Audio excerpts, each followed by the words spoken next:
Goeiedag, ek nooi jou uit om saam met my stil te word. So, ons het 'n koffietrokkie by ons skool, waarvan ek al amper 'n aandeelhouer is.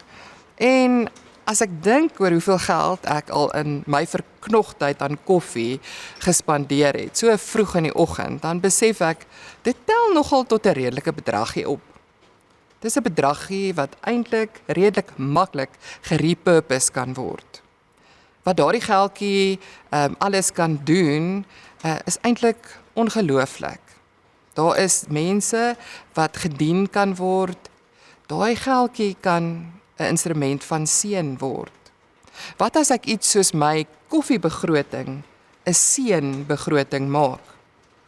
Handelinge 2 vers 41 tot 47 wys vir ons 'n geloofsgemeenskap wat ontdek het dat die lewe in oorvloed nie beteken om meer te hê nie, maar om vrygewig te gee en dit wat jy het te deel. Verdiepte verhoudings lei onvermydelik tot oop hande, wat lei tot seën. Nie net vir die wat ontvang nie, maar ook vir die wat gee. Vers 45 konfronteer my as ek dit lees. Hulle het hulle eiendom en hulle besittings verkoop en het uitgedeel aan almal volgens elkeen se behoefte. Hierdie vers word soms misverstaan as 'n ekonomiese model of 'n onhaalbare ideaal. Maar in konteks sien ons iets anders. Dit is nie 'n reël nie, maar 'n reaksie. Die vroeë Christene het nie begin deur alles weg te gee nie, hulle het begin deur naby aan God te kom en naby aan mekaar te leef. En uit daardie verhoudings en daardie nabyheid het 'n nuwe manier van kyk na hul besittings gekom. Besittings was nie meer iets om vas te hou nie, maar iets om mee te dien. Hulle het ontdek dat God se genade nie net ontvang word nie, maar ook weggegee kan en moet word. Vers 47 sê, die Here het elke dag mense by die gemeente gevoeg. So deel van die Christelike gemeenskap is dat dit so aanloklik is, juis omdat dit 'n radikale aard het. En wat hulle radikaal gemaak het in daardie tyd, is hoe hulle alles wat hulle het gedeel het.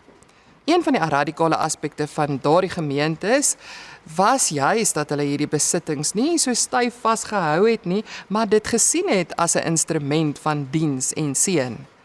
So ons leef in 'n kultuur waar besittings baie waardevol is. In ons kultuur vertel besittings 'n storie oor wie ons is en of ons waardevol is of nie, of ons gearriveer het of nie. So daarom leer ons kultuur ons om vas te hou, om op te gaar en om te verseker. Ons word subtiel geleer, hou vas aan wat jy het, want dit bepaal wie jy is. Maar Handelinge 2 vertel 'n ander storie. Een waar wat jy het potensiaal het om God se werk in hierdie wêreld te doen. Die radikale manier van sorg in hierdie teks wat ons vandag gelees het, leer ons om nie te kyk hoe ons dink oor dit wat ons het en dit wat ons besit. Nie net wat ons besit nie, maar besit dit wat ons besit ons dalk. So die koffiemetafoor help ons hier. Om 'n koffie op te gee is nie so groot heldedaad nie, dis klein, dis alledaags. Maar dit simboliseer iets diep.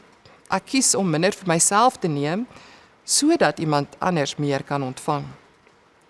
God nooi ons nie om arm te word nie. Hy nooi ons om vry te word. Die lewe in oorvloed lê nie in oorvol hande nie, maar oop hande. Hoe lyk dit prakties om koffie op te gee en ander te seën? Baie keer dink ons nie mooi oor wat en hoeveel ons gee nie. Ons bid nie eers regtig daaroor nie. So Handelinge 2 leer ons van 'n doelbewuste gewoonte van gee. Daarom is dit ook vir ons nodig om te kies om nie net alles te hou nie, maar doelbewus hulpbronne op sy te sit wat ons wil gee om ander doelbewus te seën.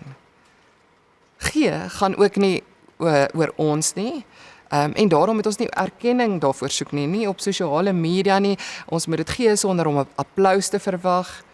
Ons moet regtig net gee omdat ons die Here liefhet en geleer het om ander mense lief te hê. Geleer het om die wêreld lief te hê. Geleer het om vreugde te vind in die seën wat ek gekry het met ander te kan deel. En so gee gaan nie oor die bedrag nie, daar staan nie presies hoeveel presies elkeen gegee het nie, maar dit gaan oor die gewoonte van gee. En dat dit 'n ander perspektief op besittings in ons lewe en in ons gemeenskap vorm. Handelinge 2 wys vir ons 'n kerk wat bekend was vir dat dit wat hulle besit het, hulle nie gedefinieer het nie. Dat dit hulle nie vasgehou het nie. Maar dat hulle vry kon leef in liefde en vanuit 'n sin van God se oorvloed in hulle lewe.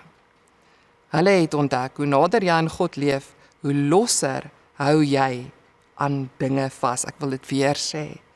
Hoe nader jy aan God leef, hoe losser hou jy aan dinge vas. So as jy vandag verlang na die lewe in oorvloed, mag die natuurlike vraag voel na wat kan ek nog kry?